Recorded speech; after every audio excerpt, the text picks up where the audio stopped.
স্বাধীন সাংবাদিক ইউটিউব চ্যানেলে বাংলার বিভিন্ন লোকসভা আসনের নির্বাচনী ইতিহাস আপনারা দেখেছেন।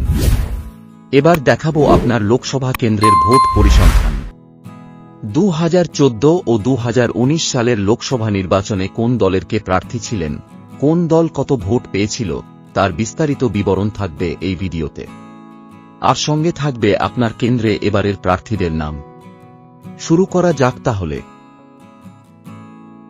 এই ভিডিওতে 2014 ও 2019 সালের লোকসভা নির্বাচনে বহরমপুরের ফলাফল বিশ্লেষণ করে প্রথমে দেখে নেওয়া যাক 2014 সালের ফলাফল।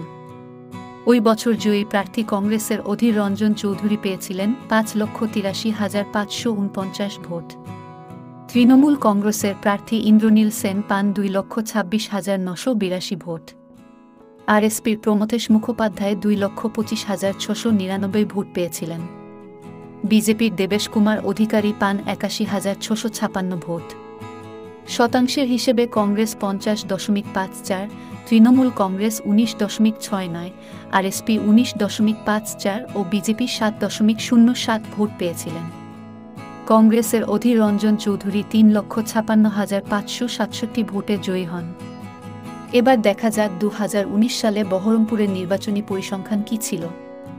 কংগ্রেসের অধীর রঞ্জন চৌধুরী পেয়েছিলেন 5,91,147 ভোট। শতাংশের হিসেবে তা ছিল 45.47। 2014 সালের তুলনায় 5.07% ভোট কমে তার।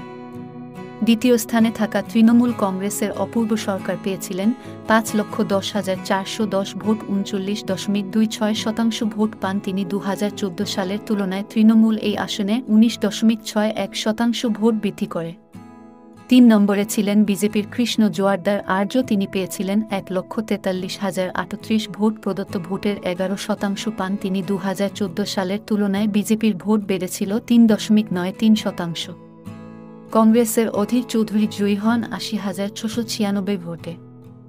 এবারও বহরমপুরে কংগ্রেসের প্রার্থী অধীর চৌধুরী, তার বিপক্ষে রয়েছেন মূলত দুজন, একজন তৃণমূল কংগ্রেসের ইউসুফ পাঠান আর দ্বিতীয়জন বিজেপির ডক্টর নির্মল কুমার সাহা।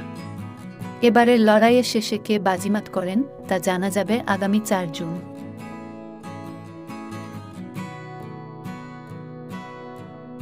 এই ভিডিওটি যদি আপনাদের ভালো লেগে থাকে তাহলে সাবস্ক্রাইব করুন স্বাধীন সাংবাদিক ইউটিউব চ্যানেলটি। লেটেস্ট কন্টেন্টের আপডেট পেতে ক্লিক করুন বেল আইকনে। ধন্যবাদ।